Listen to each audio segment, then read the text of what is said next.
Welcome to our new webinar on the modern workplace. Thank you for joining us today. And we have a really exciting discussion topic around how workforces are transforming, kind of changing from this more traditional geographically bound space to being anywhere you can imagine. So let's dive right on in, and we'll give you some information about it. So first off, my name is George Jadderman. I'm the president of Valiant Technology. I've been working in the technology for about over 20 years, and this is actually really exciting for me because this is kind of the promise that we've had for years to kind of get there, and this unintended experiment has forced it to kind of happen. So let's just dive right in. Perfect. Next up is Justin Pacina. Justin is a longtime, hello Justin. Justin's a longtime Valiant staff member, employee. He's our CIO. He's a thought leader in terms of planning out all the solutions for both our company and our customers. So if you ever work with us, you probably had Justin's work in your office, which is really exciting, which is great. Next up, I have to introduce Marianne Dobrowski. Marianne has also a longtime Valiant staff member, so worked in our account management team, now runs our training department. She does a lot of great work around building content to support initiatives that we have, and particularly around the collaboration and security, which has become a hallmark of the modern workplace. So thanks, Marianne, for joining us today. Next up is Megan Quick. Megan is our newest member of Valiant team and works on our sales department. So I think she has a really great and unique perspective on remote work and trying to do her work in this kind of new normal of connecting with clients from afar. So I think she has some great insights. And last but not least, I'd like to welcome Josh Berger. He's our outside guest, a very special guest today. Thanks, Josh. And Josh is an expert in the real estate field, commercial real estate here in New York. A lot of great thoughts, a lot of great thought leadership.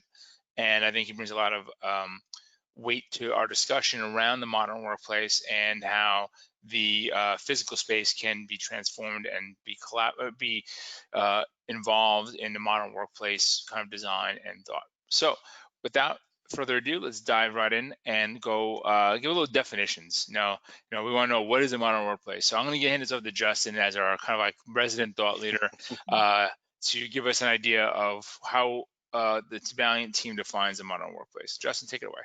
Thanks, George. Yeah, so we generally use the term the modern workplace to talk about the work environment where a business has started using modern tools to then change the way that they operate. And you can see the core of that is that usage of modern tools, and the other components to that are then enabling a mobile workforce, having open lines of communication, more efficient collaboration, and a smarter usage of the data that you've collected overall. So it's not just the technology itself, but then also what you do with that technology. And the first part about that, a little bit of the usage of modern tools, what that is, we're looking at not just technology and things, but also services and other components that come together to help you work and collaborate more effectively. Tools that are better at doing the things that you need them to do, rather than you adapting to the way that the tool works to make things happen.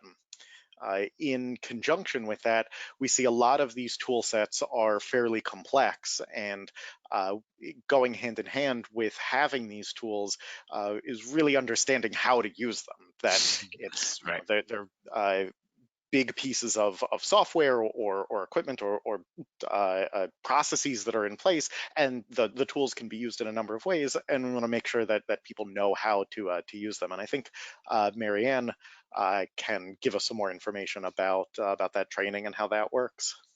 Yeah, we tend to see, we want people, when they get these new softwares and these new processes that are supposed to improve their workflows, we want them to be utilized. We want adoption of it. So training is such a huge component, because it is an investment in your staff, but you get a huge return on investment. You get increased productivity, you get more compliance with the systems that you put in place, and then you obviously get better satisfaction. Your workers like to know what they're doing, and they're going to enjoy the modern tools you put in place. Right. Building that mastery is really critical for staff to kind of go forward. Mhm. So excellent.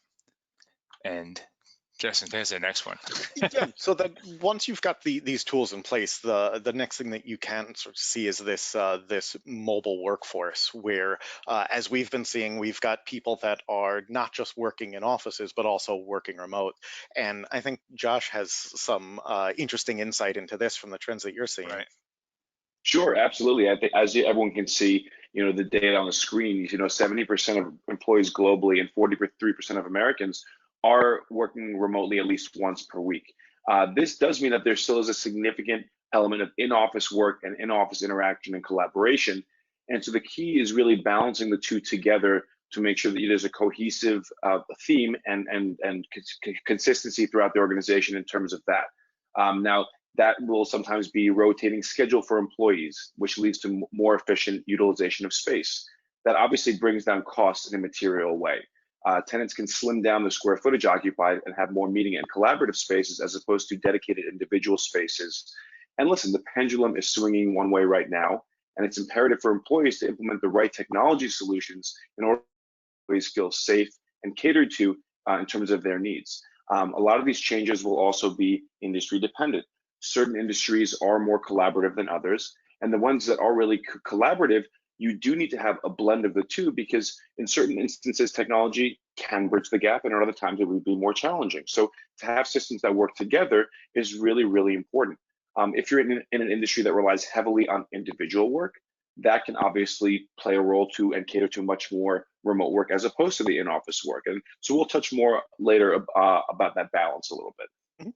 Yeah, and I think you touched on the next point as well too, which is the next tenet of a modern workplace, which is efficient collaboration, and that ties directly into that. That being able to utilize the tools that you have your teams working together, either within the same platform or using multiple platforms, where they're able to work on the same project or work on the same tasks or work on related tasks together in a way where they're not duplicating work and duplicating efforts and doing that across whether they're mobile or in the office, which is also tightly tied into the next tenet of a modern workplace, which is more open lines of communication.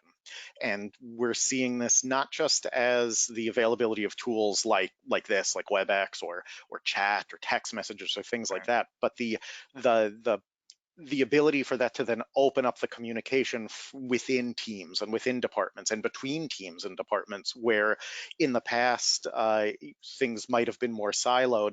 Now there's more of an opportunity for ideas and contributions to come from across an entire team rather than just in specific places. Right. And the last tenant, I think George Exactly. has more information about than I do, which is the Yeah. No. smarter Yeah. usage of data. Exactly. I mean, just to kind of take it to kind of launch off what you're speaking about, Justin, around siloing data, siloing information, siloing data, and communicating. What we're seeing is better is democratizing the data across organizations so that people have more visibility. And having it flow back up and down through the chain where people can understand what's happening, and management and leadership can make decisions based on what's coming on the ground, and people on the ground can understand what the leadership is thinking, so that there's more clarity and more collaboration, and it's iterative. Like, it goes on and on. We did some real analytics recently. We shifted around a bit of our service hours because we did a lot of study. We did a pretty big study of when a distribution of when people called, what kind of tickets they had, that kind of work, so that we could deliver better service and have the right people on the right time to do it. It seems simple when you say it out loud, like, oh, why wouldn't you do that? But the tools were not available, nor was it in the right mind frame.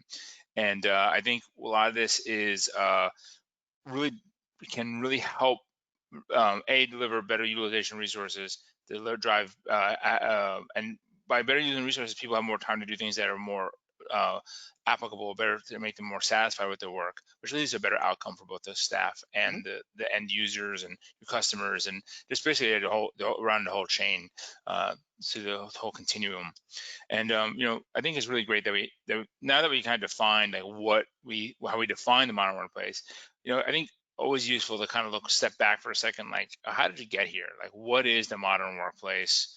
What are the things that influenced or drove it forward? And so, I think a lot of these modern workplaces started in the 90s as kind of like um, the place where, I know when I started into the workforce in the 90s, which is kind of embarrassing to say, but I've been doing this a long time. And what's interesting is that a lot of jobs I didn't have a computer on your desk, right? It was like you had a job and a file folder, you had your telephone or whatever it was, notepad. And I know when I started working, it was very much like, hey, you have a computer, and there's this thing called email, and there's this thing called the internet, and there's always applications that really became common to the computer in front of you. So you had your own like access to computing resources as opposed to like a mainframe or something like that. And this really changed. It became like connectivity and like the internet and mobile phones, and and there was a kind of this promise of openness and that sort of thing that was not necessarily the case, but it felt that way. It was hard too, and it became a lot easier and kind of as in the next pass of it in the early 2000s, which I think Justin's kind of going to give us the rundown Yeah. here. So yeah, once, like you said, once everybody had a computer on their desk, that changed the way that people were able to work and able to use those tools. Then it became enhancing those tools with more connectivity, and it went from having a computer on your desk to having access to a network to having access to the internet. And then having access to the internet at home and in your pocket. And so the biggest innovations, biggest pieces that came out of the next decade, there was that internet access at home, which began the decoupling of work from your physical location, because Right. now you could conceivably get access to files, get access to your network, get access to your email from home. And then the real big push was mobile devices. And while there were Blackberries, you could get email remotely, and there were some Windows mobile devices. It really was the iPhone was the real push for the everybody having a connected device on them at all times, and that really was the next push to having access to this technology, to this data, to communication, all wherever you are, which really then led into the next decade, the 2010s, and the rise of the cloud. That's right. Oh, Marianne, I think you're muted.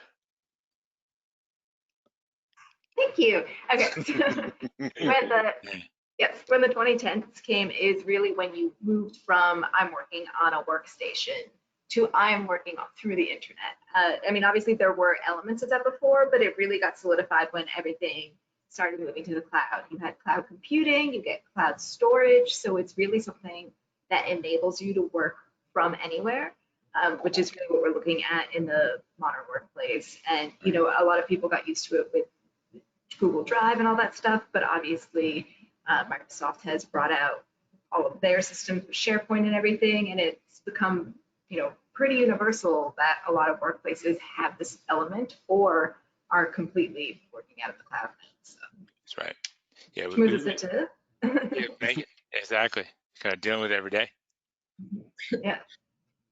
Um, Oh yeah, that moves to the 2020s. Yep. yeah, and here we are, guys. We are in the 2020s. We're 5% into this decade. And we have had to use all these technologies that we've been developing since the 90s, since 2000s, since 2010s. And the technology has been really put to the test, to say the least, in the last 6 months or so. And I think we all think it's going to cause a permanent radical change to the workforce, and it's like a wave, we can ride it or crash into it. So Right. 100%. It's definitely changed. I mean, there's early adapters back in the old days, but in the past 20 years, but now it's been forced and it's ubiquitous, and I think it changes the way we have to look at everything. And what's good is challenging yourself and challenging that way you work, like this is how we always did it, and being forced to do it. So, but that's great. Thanks for that kind of whirlwind recap over the last 20 years of technology. Might want to throw in virtualization in there, but we'll get in there in a minute. So I guess the other part is I think it's really critical that we say that there's a lot of benefits to this, and and I think primarily to address the fact that the benefits outweigh the negatives. And so we're really just hone in on the parts that we think are important. And so the first and most important thing is the removal of boundaries, physical boundaries of geography, particularly. Geography always been a rate limiter in any workforce, available workforce. People had to move for jobs, they had to travel all the time, they had to do all these sort of things, and people were not able to accept jobs or take jobs. So I think as you look at it as a whole, it's going to be a net positive for a lot of folks, where they can now actually live where they want to and get the jobs they want to. And especially the employers and the companies got to open their mind to it. So I think really that kind of leads us to more flexibility for the staff. I think that's really a critical piece of it. So I think Marion's going to give us through a little bit of that. Yeah, I'll just jump in for a second. Sorry. Here, Sorry about that, Josh. No, you're good. You're good. So you're waiting for me there. No, you're good. Jump on in.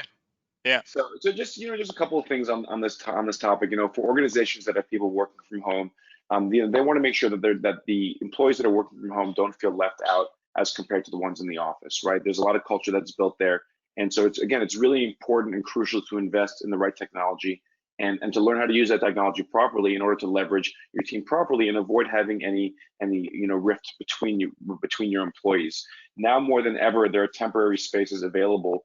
And so a company operating on a national or even international level can now lock down a space for an hour, a day, a month, or longer without real serious long-term commitments, which is really effective and important on your balance sheets. And again, it's really important to match your in-office communication, however limited it will be, to the remote communication strategy in order for it to be seamless and to make sure that everyone is on the same page and doing things together. That's great. No, absolutely, 100%. That availability of the physical space when you need it is great, powerful stuff. Sure. And yeah, so and kind of going that's that flexibility we were talking about before. So Marion, I know you have some thoughts on this, and you definitely lead some of that. But great. Yeah, I mean, it's great. You mentioned before that it'll like open your talent pool, but also for your current employees, it's going to help them if you can leverage the modern workplace tools to really give them more flexibility. So that could be, one of your best employees has a significant life change. They're going to be moving across the country, but you don't have to lose them. They can still, submit the same amount of work and produce the same results, even if they move out to Chicago or Colorado or wherever. Right. And it's also not just geographical. You can make more flexibility about the times they work. Not everyone's most productive 9 to 5, but if you can, get some better key performance index, better measurements, which we'll mention a little bit later, these people will be able to, flex their schedule around when they are the most productive, and then you can get the best work out of them, and they'll be happier for it. Right. Which of course, then we talk about greater work-life balance, because people, if they can, make their own schedules, if they can work from home, they can have time to do other things. And they can actually find that balance for themselves that works both for the company and for the use of the individual staff. That's right. And improve that mental and physical health. I think they're kind of very much interwoven. And if you look at commuting time as a whole, people are spending, I know myself, I probably spend 10, 15 hours a week commuting at various weeks. And, if you get the time back to do whatever you want with it, be it, exercise or family time or reading time or certification time, that sort of thing, or professional development, it's really powerful. And I think that de-stressor, decoupler of the time, like, hey, I'm gonna be late for work today. If your commute is literally getting out of bed and going to your desk, that's pretty powerful as a big change. But I think that we have to be also cognizant of younger folks. I know Josh and I talked about this, about younger people at work, where work is a social part of their life, and you don't want to eliminate it. So You know, Yeah, no, absolutely. Yeah, people's social circles are now more than ever based around their work, and so it's just important for business owners to be cognizant of that. And if you have been lucky enough to develop a wonderful culture, your employees will be relying on that. So it's really important to integrate, like I said before, to integrate that technology to make that culture really supportive of not only the business side, but also the culture side of these relationships that your younger employees or even your older employees who have really developed a connection to foster that together to make sure that engagement within the company so that therefore they can be more successful by engaging with customers or clients. It's a really important thing to consider.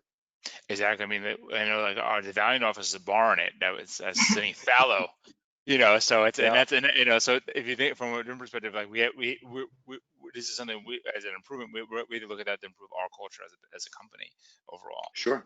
And you know, that's absolutely right. But and then I think the next one is very important.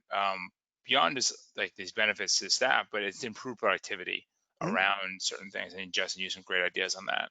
Yeah, and it's being able to do more with that time that you have. So not only are we saving the time from all of the commuting and that, but then using the time that we are working to be more effective at what we're doing. And this, I think, ties back to we were talking earlier about using the business data in a more intelligent way, being able to look at the information that you're collecting to build better KPIs for what you're expecting your employees to accomplish, and then shifting to a results oriented approach to that. And that can you look at what you want people to get done, whether or not they're getting that done, and can move different levers to make that happen better, make it more effective, and that leads to a much higher increase in productivity overall. And I think that also goes hand in hand with improvements from training. It becomes a very big part of that as well. Yeah, I think it is a huge thing because you want to get the most productivity out of your people. You should invest a little bit in them, especially just with training time. It really helps them, like we said before, utilize these modern tools, be able to make it so these things that are supposed to increase efficiency, that they can take it and run with it, and they can actually get more productivity and more efficiency out of it. Also, increase security. I think a lot of people are worried about when they move to cloud-based technologies, when they have people working from anywhere, they aren't able to lock it down as much. So obviously the technology is catching up with that as well as providing your staff with the actual training and the know-how to spot possible phishing attempts and other ways that they might be able, that they can increase their own security even when they're not in the physical workplace. Absolutely, yeah, that's so true. I mean, just the things go so hand in hand. You know, just you're proud for a second of the Valiant team. We got more certifications during the past couple months than we had in years. So I'm really excited. Thank you all for doing hard work. So now that now that we kind of have some idea of some of the benefits, I think the big question is like, well, where do you go from here? What do you do with it? How does it work? How do you implement it? And I think, I think this next phase is really around remote workforces and increases and change of that. So I think Josh and Megan has some good ideas on this. I'd love to hear you guys kind of go through it. Sure, I'll jump in, then I'll pass it off to Megan. The ability to increase your workforce without increasing your overhead tremendously is a vast change from how things used to be.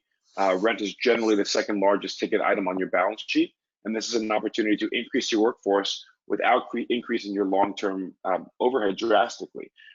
Again, it's crucial to make that investment in the technology, but again, the proper training and implementation is so important. Otherwise, you'll be shooting yourself in the foot. With these flexible spaces, you can establish these team touchdown points without long-term commitments. It can be hourly, monthly, and you can have them around the world and around the country. And so it's really an opportunity to not increase your overhead drastically, but to increase your workforce in a pretty significant way. Right. Yeah, no, it's definitely. Yeah. Yeah, I totally agree with all of that, Josh. And I think as far as to provide like a microcosm experience of all of this from like one employee's perspective, I came to Valiant in December. I was a sales associate in retail environments. So my work life was always physical. It was always, I was with my clients, I was with my coworkers. It's very like on hands. So honestly, when this sort of, as George called it, the like unintended experiment Yeah. happened that we are dealing with now, Yeah. I was personally apprehensive about all the things we've talked about, my mental health, my productivity, accountability, those things. I was wondering how I was going to adjust. And luckily, I am happy to say that it has been far less jarring than I thought it would be. And that's thanks to the things we can use, like SharePoint, where George and I can co-author documents, bounce them back and forth for clients.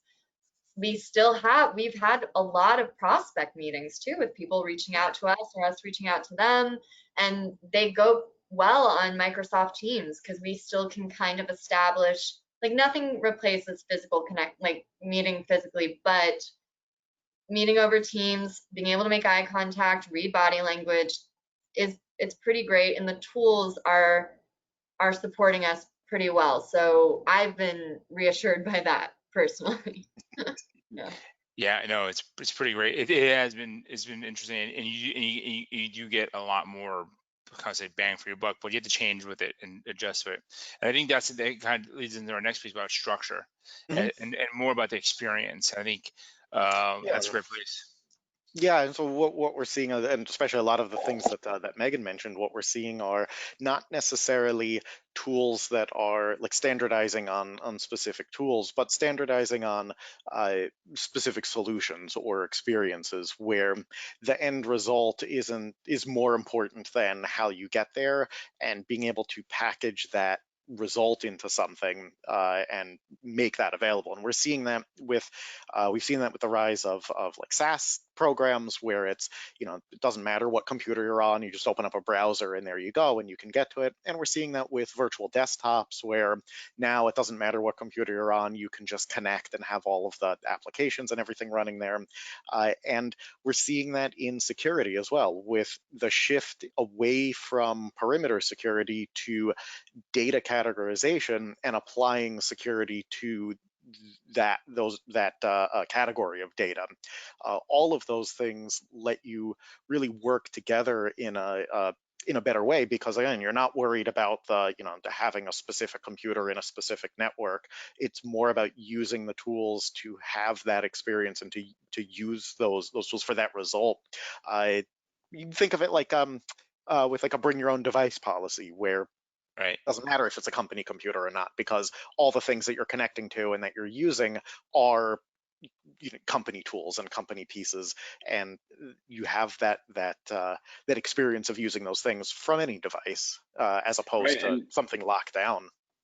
sure, and just to, again, citing that security technology, it used to be that you needed certain things within a shared space or within a flexible office space that would be prohibitive in terms of Mhm. taking that additional space. But VPNs and firewalls aren't necessary anymore with this security technology, which obviously opens up the options for flexible office space in a much more significant way. Mhm.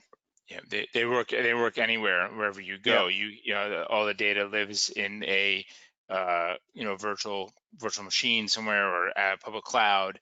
It's protected, it's analyzed, it's being managed, it's being guarded, logged, it's compliant. And in the past, when you were doing stuff in professional spaces or your BYOD, it was really complex and really hard to do. And now it's gotten much simpler by building that work from anywhere kind of idea, Mhm. and the shifting. So it's in the end, it's easier because the availability of the work of the data is much more consistent. It's Yeah, always work. just Yeah, Yeah, just exactly. just jump in for 2 seconds. Again, Yeah, I think a lot of it has to also do with CEOs and company owners' level of comfort with the security, and as we're seeing it being implemented on a successful basis across the board, people are much more willing to quote unquote risk it because the risk is much lower now. Mhm. right. Absolutely. It's actually Justin and I and Megan, we all feel this question: is it more secure than the server in my server room? And the answer is oh, every single time, yes. It's always more Yeah. secure. It's always better. Wow. You couldn't build the facilities that that the data lives in. So, and that's a really important topic to keep in mind when talking to clients about it. And it really kind of shifts us to our next piece of it, which is around performance metrics. I think that knowing where the quality is more quantity. It's not, how many hours you sit at your desk is not indicative of what the result is. It goes back to what we were talking about earlier about those, like, understanding the KPIs, understanding the data to build something that you can look at and be like, hey, this is what does your clients need? What do your staff need to do to be successful in their role? And really, it's so much more important than just like, hey, I came in the office, I sat down at my desk, and I left after 8 hours or whatever time shift you work. It's kind of very old school thinking, because it's like, if I can't see you, I can't manage you. And I know in our firm, we're really hard to kind of eliminate that. We want to see the end result. Like, hey, our clients are being taken care of, the work's getting done, the projects are being delivered on time, that sort of thing. So really powerful stuff. I mean, Justin and I talk about this probably every day. Yeah, We live in it. There's that being able to take the numbers that we can see in the work that's being done, and then apply that to that work's being done, and be able to adjust those metrics too, and be able to look at it and say, like, okay, well, we know that this project is taking this many hours to do, and these pieces are happening, and this is where it's happening. What can we do to make that more efficient now that we know what pieces are there? And it's expanding that thought into every aspect of the business by using that data that you've collected, that you have available to you. Yeah, most businesses have more data than they know what to do with. Yeah. It's there in some kind of untappable form. But I think what's one of the big powerful pieces of cloud technology and this shift is that now it's going to be in one place, and you can really start thinking about it consistently, or pulling it into one place. So I think once again, that's a lot less. This just brings a big shift from just butts and chairs to get things done. Kind of we want to sum it up. So I think it kind of goes to our next place of it, which is kind of the evolution. We, as business leaders, as people responsible for delivering work, we have to change our outlook on remote work, on the culture around getting things done versus checking time. Output shouldn't be measured in these, like, kind of archaic, some kind of turn of the century, or not this century, turn of the last century kind of metrics of tailorization of work and output. You really want to understand that people, I think, I kind of always follow the idea that people really want to do great work. If you surround yourself, people want to do great work, and you give them the tools to do it, they will do it. And now we have a lot more tools around doing great work than we had in the past, in a way that we can get it done. So that's really exciting for me, as just seeing it happen. And just being able to open up our staff and our company to people that don't necessarily live in our time zones, or may live someplace that we never, I'm almost looking forward to the time that we hire or work with someone that we never met in person. That's kind of an exciting future thing. Yeah. So I think it's pretty cool. And once again, focus on opportunity to make new process, and challenge your assumptions, and build new things around the tools that we have in front of us now.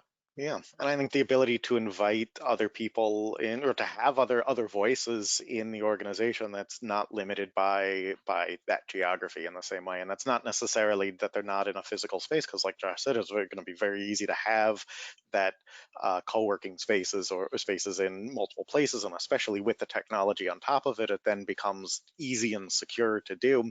And now you can build more of a culture that has more voices within it, that are able to bring newer ideas, and to help bring more thoughts, more ideas that we may not have had to begin with. Correct. I think it's an exciting time. Absolutely. It is. Absolutely. It is. So I guess, we tried to dump a lot of information on everyone in this last like 35 minutes, give or take. Yeah. I mean, it's kind of like not only what the modern workplace looks like, plus history of the workplace, and so it's a lot of stuff. But I think it gives you a good place to start thinking about a little bit the thought exercise of, hey, what is the company going to look like in the future? How are we going to operate it? And always constantly evolving. I think that's really the trick here and the key.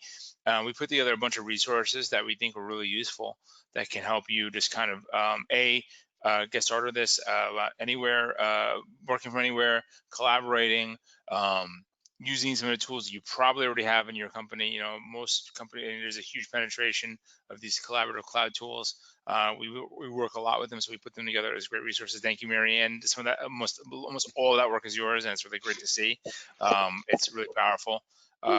Yeah, no, it's great, and I think in the end, this is exciting times, and there's a lot to learn. And with that, I mean, if you guys have anything else, I think we'll wrap it up for today.